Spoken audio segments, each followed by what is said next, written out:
right? Yeah. That type of thinking leads people to do what Sam Bankman-Fried did, which was, okay, we get a bunch of tokens and we own 90% of them, and Yeah. we can't sell them because the valuation is going to go down because we flood the market with them. So instead, let's lend them to our own company, which will put it on their books as an investment vehicle. And this Mm. myriad of circles within circles is what has created the fraud that dropped a false 30 or $40 billion valuation down. So I'm not going to tell anybody Yeah. that they aren't planning, because they may well be, but I'm going to tell pretty much everybody that they're not necessarily planning or communicating as comprehensively as they might.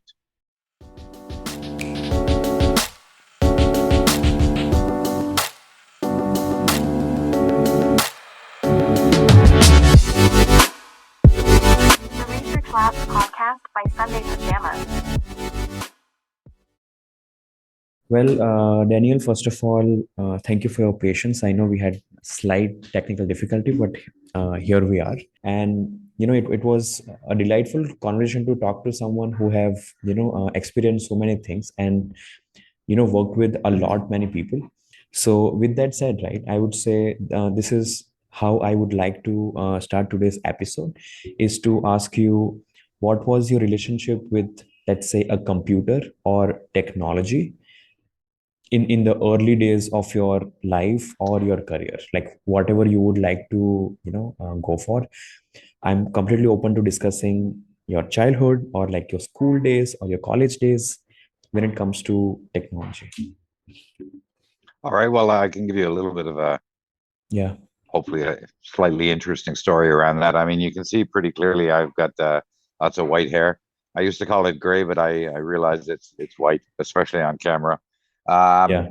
so when I was growing up, I was my father's remote control for the TV, right? Yeah. He wanted to change the channels, and my brother or I would get up and go over and change the channel, right? Yeah. Phones used to be on the wall, right? Or on Yeah. the table with a cord into the wall and a cord to the handset. And I mean, I know a lot of people know these things, but all of these little icons on your phone, like the recording, the picture of the phone, they're all leftovers from the bygone eras before we had computers. So Yeah. the original video, the first video game we ever had, and it's not like we were a wealthy family, but my father Yeah. managed to get us a video game one year for Christmas, and it was like Pong type of games. It was from a Yeah. company long gone or long acquired called Quasar, who used to Yeah. make TVs as well. And to play the games that were a little fancier than Pong, we had a plastic overlay that would stick with static electricity to the TV screen in order to Yeah. give you some sort of graphics, right? So Yeah. we're talking like we're not talking like today's cars or the cars when you were first as a baby in a baby seat in a car. We're talking about Model T, right? So I've Mm. been around in the tech then from my early 20s when I started, late teens and early 20s when I went to college in computers. Yeah. There were no PCs, there were no Macintoshes. It was a very different type of a world. I had the benefit of getting involved early in Unix systems rather than mainframes, because in the Yeah. old days, mainframes, when somebody wanted to run a program, you had to Yeah. write a program to run the program, something called Yeah. JCL, job control Mm. language. Now, these are they're archaic times, it seems, but the technology was different, changing little things that we don't even think about today. And I think this is an important lesson for technology people to understand. Part of why old people in technology think differently than young people is that I remember back in the 1980s, I suggested on a project we were doing for the Canadian Foreign Office that we use 4 digits for dates rather than 2 digits for years, right? Yeah. And I wanted to store year, month, day rather Yeah. than day, month, year like we did in Canada. Yeah. And America, of course, does. I think they do the opposite. They do day, month. They do month, day, year. But Yeah. all of these different formats were a mess for the different places it went to. And when you're working for the Canadian Foreign Office, it's to all of the different countries. So Yeah. two reasons I wanted to do it that way was because if it was year, month, day, you could do mathematics on the date field without doing extra operations to change it around. Extra Yeah. operations doesn't sound like something you think about today, but every single step that you took time. It took Yeah. storage, and and I was shut down to put in 1985 instead of 85, and I knew, Yeah. even though I didn't realize the problem was Y2K, I knew that someday there would be issues, Yeah. right? If you only have two digits instead of four digits for dates. But why was I turned down? Because every single record that was stored for the database, which wasn't a database like smart like today, Yeah. those two digits every single time cost too much money. Now, Oh. when you think about having a terabyte of data on your phone today, it sounds Yeah. silly. But Yeah. a couple of characters made a massive difference back then. The cost of storage was phenomenal. The cost of memory was phenomenal. The amount of Yeah. time it took to do transactions. So we took my suggestion and we did year, month, day, and then I could Yeah. take a date and subtract another date from it in a single Yeah. step. Whereas when you did it the other way, you had to do multiple steps. So one suggestion saved a lot of time, money, and processing speed. The other Yeah. suggestion was too expensive for data storage. Yeah. So, and I'm using that as an example to just try to illustrate and indicate the significant difference in the Yeah. processing power today. I used to write in the very early days in assembler programming, right, which Yeah. was moving a digit to a stored location in memory and doing actual transactions. Now, assembler languages of what operating systems used to be written in. We used to write operating systems. Yeah. I stopped programming in the late 80s using the C language when things like C++ came around, which were more of a visual programming, and third generation languages starting to come to fourth generation languages were making things quite different. And in Yeah. that part of my career, around 7 or 8 years in, I moved from programming into higher level design and analysis and architecture. Now, Yeah. when you start the young startup founders today, design and architecture are foreign words to many of them, as is the Yeah. word plan. Yeah. And when you're doing something by yourself and it's all in your head and it's all high speed tools to work with, Yeah. it can work. But the minute you start to add more people into the mix, and the minute you start to get to critical things like I work in the blockchain space, I in the cryptocurrency space, when you start to move to things that need high levels of security and testing, if you don't have a proper project plan, if you don't Yeah. have proper program design, then you cannot.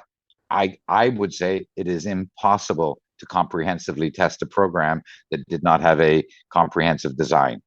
This Hmm. comprehensive design will show you every single logic path, every single decision point, and each and Yeah. every one of those paths and points need to be tested individually. Yeah. Because if you don't, what happens is you end up with a bridge that gets hacked for 600 million, like Ronin and Axes, right? Hmm. You get problems. Now, in the crypto world today, most of the problems we have are scams and frauds, Yeah. right? They Yeah. Yeah. aren't so much security breaches, but that's simply because they haven't happened as much yet, and they don't get as much publicity because it's a pure failing of the team as opposed to being able to blame externally. So the whole point of this little diatribe is that we did things differently. That Yeah. I mean, I've worked with my recent project team. When I asked the marketing and sales guys to put together a plan, they came back Hmm. to me with a short little to-do list. A to-do Yeah. list is not a plan. A to-do Yeah. list are things that need to get done for each and every step of a plan. A Yeah. proper plan will help Yeah. you to know that this has to happen before this can start, or this has Yeah. to happen before this can start in parallel. And if I'm doing this and you're doing that, you're sitting and waiting for this. And if Yeah. I'm not doing it to the plan and I haven't had some way to inform you, whether it's Yeah. Scrum and Agile or old fashioned waterfall, however you want to do it, however your project management team has decided to do it, then you are unable to communicate. And Yeah. don't get me Yeah. started on communications, because that's also one of the biggest failing points of too many projects today. Anything that's Mm. late or done improperly is because people haven't planned. People haven't done project plans. They don't even know how to spell Gantt chart. And Mm. Mm. if you take a look at the project management tools that we used to use, these things Yeah. were cumbersome and comprehensive, but you would have 5,000 line project plans, because you would have, 25 stakeholders and 150 analysts and 250 developers. And if you can't Yeah. communicate and coordinate, then you never have a clue about exactly what's going on. Yeah. People seem to think that smaller projects are easier to manage and control, but a smaller team with faster and more broadly all-encompassing tools doesn't mean there's so much less to get done. It just can be done differently, but you still have these types of interdependencies. So I get the feeling that a lot of people on teams and projects that I've worked with in the startup space, they look at me and they think, okay, boomer, yeah, you want to do it the old-fashioned way. Yeah, well, we did things the old-fashioned way for a reason. And the only Yeah. example that I use with that is, would you rather get on an airplane to Yeah. fly from wherever you are? Where are you based? I'm in India at the moment. You're in India. So Yeah. you're in India. I just flew from my home in Switzerland to Guinea in Africa. So I'm in Yeah. Conakry. So if you're Yeah. flying from India to meet me here, Yeah. would you like to have a maintenance team that has a extraordinarily comprehensive checklist of Yeah. every single time this plane flies, we have to check that the wheels are tight. We have to Yeah. do another 100 things. And then their pilot sits there. When you're sitting on the runway, you're not Yeah. just waiting for the coffee to finish the pilot to finish his coffee. You're waiting for the Yeah. pilot to go through a sheet of sheets that he has, which is 10 or 11 different tabs, each of which have 10, 20, 30 tasks on it. Like, is this instrument working? Is this been reset? Have we checked this gauge? Is the altimeter correct? Are the flaps working? Does it go up? Does it go down? Does it respond immediately? Are there any red lights? Is the Yeah. full load of fuel in both sides? Is the weight balance there? And hundreds of other things. And if you Yeah. don't do that, you know what happens? Yeah. Your plane crashes, right? So Yeah. your plane crashes, right? And if you don't do that mechanically every single time, then Yeah. there is maybe your plane won't crash this time, but maybe it will next time. Yeah. And Yeah. every Yeah. single time they do this, they go through all of these steps. It's not like unloading the luggage and loading the luggage, but loading the luggage, they weigh it, they balance it so that not all of the weight is on one side of the plane. There's Yeah. enough fat people and skinny people sitting all over the place up above, but they balance the luggage below, because if it turned out that all of the fat people were on the right side of the plane and Yeah. all of the heavy luggage was on the right side of the plane would be flying like this, not like that, Yeah. not like it should. So there's a Yeah. reason why you do planning. And when it comes down to things like security, which Mm. is your money or my money on the line, whether it's cryptocurrency or fiat, whether it's the bank or the centralized exchange or the bridge between one crypto and the next, these are the things, these are where the weak points are. So Mm. you asked earlier to talk anecdotally about my background. Well, I started off with this element because to me this is absolutely critical. Now, when you take a look at how businesses are formulated, what I've just been talking about with you is like some step further down the road. At the Yeah. beginning, and I do a lot of mentoring with startups, and I've been working with the Founder Institute as an entrepreneur in residence for the past couple of months. And Yeah. I'm frankly shocked, amazed, and in some cases disgusted by the lack of planning that they do. Right? I suggest things to them like, okay, who is your competition? Who Yeah. is your competition locally where you're actually competing, but who is Yeah. also doing what you're doing someplace else? Have you Yeah. looked at it? What are they doing? So before Yeah. you start to come and talk about how you're going to raise money, maybe you Yeah. should talk about how you're going to earn money. Yeah. Because Yeah. you Yeah. need to pay back the money that you've raised. You need to generate revenue. I had one startup come to me and they said, well, buyers don't trust the sellers to pay. Sellers don't trust the buyers to send the goods. So he said, I want to have a business that sits in the middle and takes care of that. So I asked him, Yeah. well, if the sellers don't trust the buyers and the buyers don't trust the sellers, why do you expect that either of them are going to trust you? Yeah. Right? And who's going to pay for it? Is the buyer going to pay for if they do trust you, and we get to that point, is the buyer going to pay you? Does he have more Yeah. pain, or is the seller going to pay you? Or are they both going to pay? Right? Yeah. And how are you going to do that? Are you going to hold the money, and are you going to hold the product? If you're going to hold the product, do you have a warehouse to do it in? You're going to increase the cost of shipping because you ship from point A to point B to point C instead of directly between point A and point C, right? Yeah. You need to think things through in a lot more detail. So I've worked Mm. as I worked as a programmer at companies like Cognos way back when. I designed the secure network for the Canadian Foreign Office. I've designed innovative high-end research medical systems. I've worked in communications, writing protocols. I've designed and architected $500 million solutions for the Missouri Department of Justice to manage the $35 million annual budget at Qatar Petroleum. And their budget is probably now 5 times that high. However, they now have a appropriate set of processes and plans that they Mm. step through to do it right. I've worked at places like Vodafone and Accenture and Adidas, working with very, very large scale clients. I'm working with banks.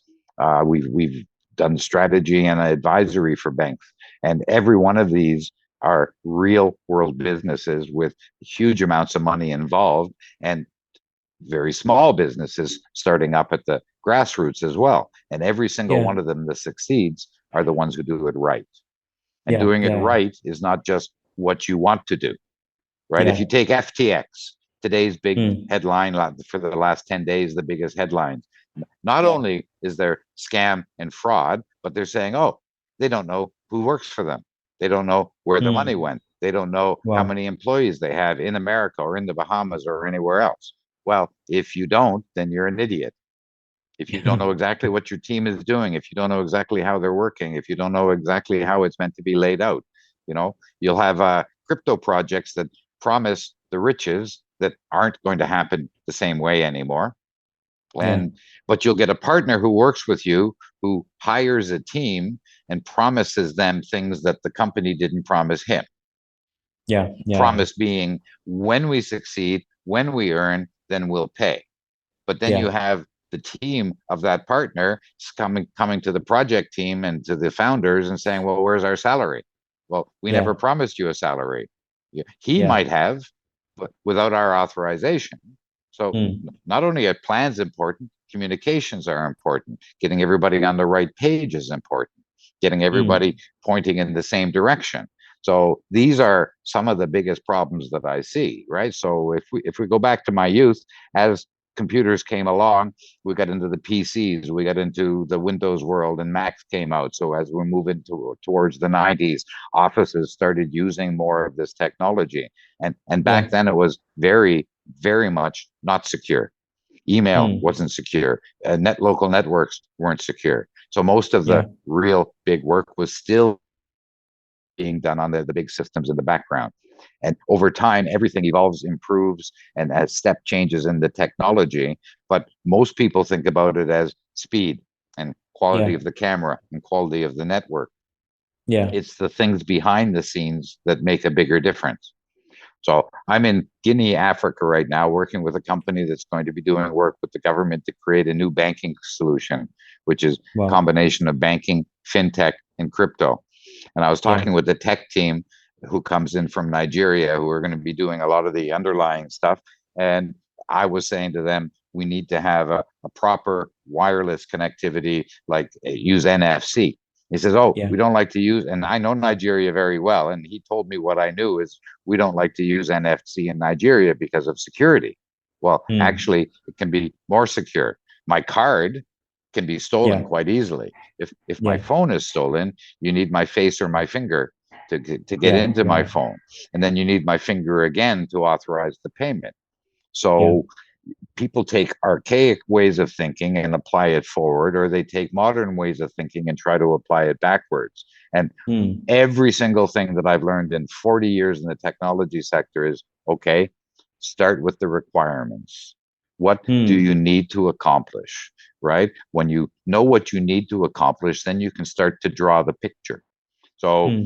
we use the term architecture in technology, and it's a very good analogy to use that word, because a Yeah. building starts off with somebody saying, "Oh, I want a big building by the beach. I want it to be I don't know, an office building or a resort." Two different purposes, right? Yeah. Maybe both of them have restaurants and shops Yeah. in the bottom. I want it 4 stories tall, or 40 stories tall. I want Yeah. this. So somebody has a requirement, somebody Yeah. draws a basic picture, somebody Yeah. approves the basic picture, then the basic picture becomes a detailed picture, then the Yeah. detailed picture becomes a blueprint, because until Yeah. you have that blueprint, you don't know all of the details of how many kilometers of wire do I need, how many kilometers of pipes do I need. We Yeah. all know that every building needs to have WCs on every floor, Yeah. right? Yeah. But this WC is in the gym by the pool, so it also needs showers. Now, this room needs to be bigger because it needs lockers. This is every story building needs lifts, right? So Yeah. the guy who draws the picture may not say where the lifts go. But if he Yeah. has an outside lift with a glass wall so that you have a view on the way up and down, then the guy who does the blueprint needs to put that in there. The guy who does the Yeah. structure, the engineers, need to ensure that the building is on a solid ground. It's by the beach. Hmm. Is it on sand? How deep do you need to go to make the concrete so the building doesn't fall over? Are we in Yeah. an earthquake zone? How do we deal with high winds? Right? How Yeah. much concrete do we need? How many square meters of wood or tile or ceramic or linoleum do we need for every single room and every single floor? How many walls Yeah. do we need? Where are the structured walls? Right? So if you build your computer system as an architecture, whether it's Yeah. a small or anything else, then you can do something with it. If you're building a game for you and your friends to play on your phone, fine. Hmm. If you're building an app, then you need to pass a bunch of tests from either Play Store or iTunes, right? If you Yeah. want that to suddenly become a multiplayer game where you've got 100 people playing at a time or 1,000 people playing at a time in the same space, you need to, can it all happen in you need to multiply it? You need sharding. You need to do this. You need to do that. And as we go forward into the metaverse, these things become even more complex. High Hmm. speed graphics, high speed communications, multiple players, and multiple instances. It and security, especially if you're starting to use, say, crypto in your metaverse game. Yeah. Bringing crypto and NFTs into the Web3 space. How much fun is it for you if I find a back door and I go in and I steal all the stuff from your wallet, whether it's Yeah. NFTs or funds, right? And if Yeah. you don't do it right, somebody will, Yeah. because there's lots of evil little minds out there, and all they want to do is break it and steal from it. Yeah. So this is why we plan. This is why we do architectures. So the best answer I can give you of where I've come in my career is that Yeah. everything that I've learned still applies. Yeah. Everything Yeah. that I've learned, and as you get into the financial space with this stuff, because there was Yeah. no finance in tech back in the 90s, as Yeah. we move forward and it's become more and more and larger numbers, it becomes even more critical. That Hmm. was a very long answer to your question. I hope it was illustrative. Yeah, it actually paints a very good picture. And you mentioned that startups today don't have a plan and they don't even know who is working for them. And one would presume that these are like the most basic things to start a company or to run a company. So why do you think the founders today are, I don't know, not taking it seriously as much as they should? So I'm going to restate what I said, because I wasn't intending to say that they don't have a plan. I just don't Yeah. feel that necessarily the plans are as comprehensive as they must be. So Hmm. you start off a business with something like in every instance, you should use something like the business model canvas. Do Hmm. a Google search for business model canvas, you'll find many different iterations of it. Yeah. This is a sheet of A4 in landscape with 8 or 9 blocks in it. Covers Yeah. everything from technology to what problem are you solving, through to who are your competitors, what are your revenue streams, etc. Now, Yeah. each of those blocks has a little bit of information in them. Yeah. That's like your plan should be. You start off with a plan on a single sheet of paper. But Yeah. if you think about a plan as a website, every one of these blocks on the business model canvas, or every one of your steps in your plan, Yeah. every one of those steps, if you click on it, it opens a Yeah. new page. Each of Yeah. those 5 items that you have in that one block, each should have their own page, and it gets expanded upon. Each of those Yeah. 5 items, they have subpoints. Each of those Yeah. subpoints, when you click on, it goes down to a level of detail and it Yeah. expands on it. So I'm not going to tell anybody Yeah. that they aren't planning, because they may well be, but I'm going to tell pretty much everybody that they're not necessarily planning or communicating as comprehensively as they might. And the Hmm. more complex what you're doing is, the more comprehensive your plan needs to be for Hmm. completeness. Now, a Yeah. lot of people that just want to get started, they just want to dive in. Yeah. Okay, you can do that as long Yeah. as you only dive to a certain level. So Hmm. I am a scuba diver, right? So when you go out scuba diving off the beach or off a boat, going down the first 5, 10, 15 meters is one thing. But when you get down there, if you're going to go into a cave or you're going to go into a wreck, you need to Hmm. have things set up a little bit differently. You need to ensure that you have your knife with you in case your cord gets snagged, so you can cut it. Yeah.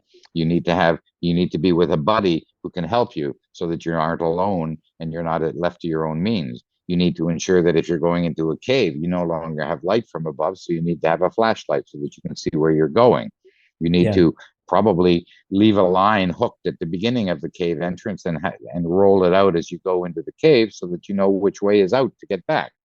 Because if you Yeah. don't, you die, Yeah. right? Yeah. So Yeah. if you start thinking about things to that level of seriousness, then yes, Yeah. you know the basics that you have, but when you know where you're going, you can Yeah. start to perceive, plan, visualize, and predict the roadblocks that are along the Yeah. way, Yeah. Yeah. right? Too much of the Yeah. time today, people travel as if they're traveling by sat nav.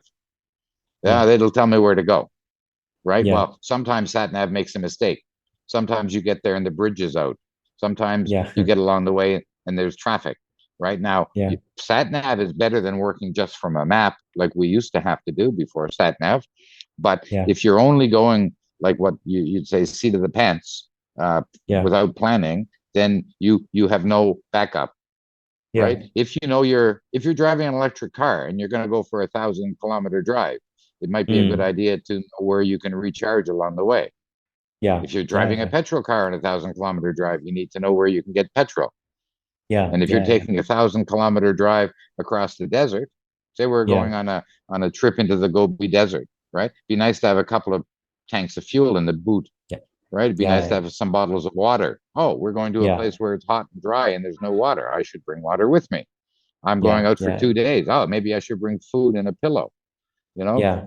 Things like this. So I'm not trying to change the way everybody does everything. I'm trying to Yeah. Yeah. improve the way that they think about it, right? That makes Because sense. Yeah. there Yeah. are lessons, there are lessons that we've learned, and if you Yeah. ignore those lessons, Yeah. then you're starting off on a fool's task. Because Yeah. if you think you know everything and can do everything, or apply traditional thinking to something new, it may Yeah. not apply, Yeah. right? Yeah. I've been looking at crypto for the last 5 or 6 years that I've been in the crypto space, and when I see people charting crypto like they used to chart stocks, or like Yeah. they do chart stocks, not used to, I'm always thinking, yeah, but if I'm tracking oil company stocks, then Yeah. that is based on 30, 40, 50 years worth of history, which allows you to extrapolate potentials for the future. When you're Yeah. doing it with crypto, which is a new Yeah. technology, which is a different thing entirely, then you're applying old methods to the new, which may or may not work. Now, if Yeah. you say that and you let Yeah. people know that's what you're doing, as opposed to sounding like you're an expert. Yeah. Another good example I'll give you is I read yesterday MetaMask. Okay. Until Oh yeah. now, you haven't even been able to see in your wallet, on your phone, or on your PC. You weren't able to see your NFTs in MetaMask, but you could in maybe Trust Wallet. So Yeah. MetaMask, by consensus, this American company who owns them, they improved that. They made it better. But yesterday, I saw an announcement that they're going to say this is what your NFT is worth. Hmm. Well, you can't do that. You Yeah. can tell me what a Bitcoin is worth right now, what people are Yeah. willing to buy and sell it for right now, because that is a fungible token, right? Yeah. It's being broadly exchanged. Every single one of those Bitcoin or Ether or BNB coin, whether you're centralized or decentralized, it's a clear and set value. Now, there's asks and offers and there's fluctuations in the value, but I can tell you at any given point in time exactly what one Bitcoin is worth at this moment. Yeah. In 30 seconds, it might be worth 1% more or a percentage less, but you can do that. An NFT, it's non-fungible, right? It Yeah. means they're not all the same, Yeah. right? So there may be, if we use these racist bored apes as an example, that's Yeah. another story.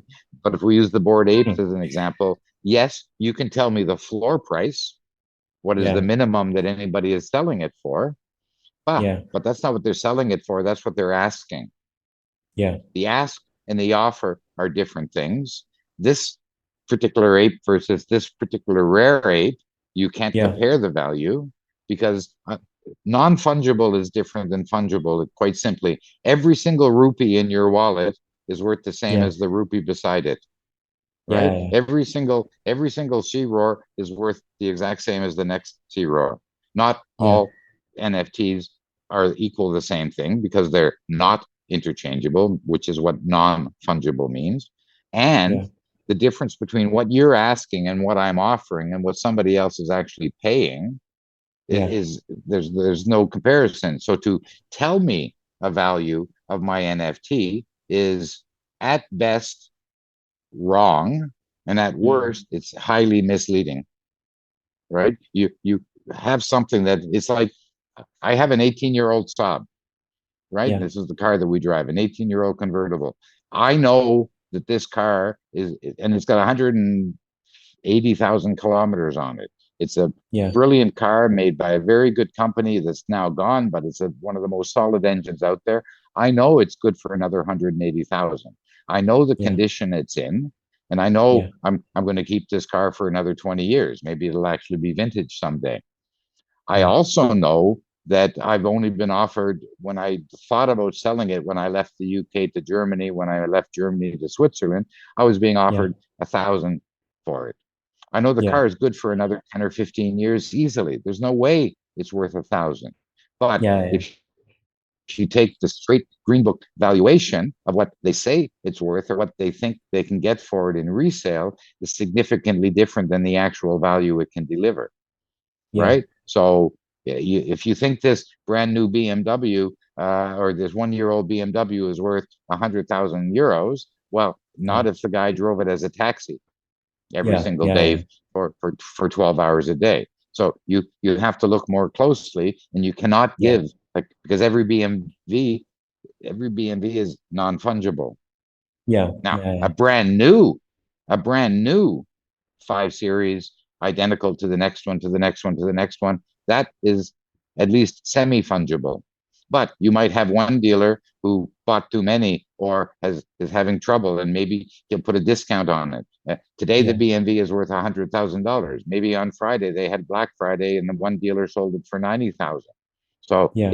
it's a lot more close to an equitable, equatable, Yeah. discernible valuation, but it's still Yeah. not fungible, right? So Yeah. if people keep thinking this way, right, Yeah. that type of thinking leads people to do what Sam Bankman-Fried did, which was, okay, we get a bunch of tokens and we own 90% of them, and we Yeah. can't sell them because the valuation is going to go down because we flood the market with them. So instead, let's lend them to our own company, which will put it on their books as an investment vehicle.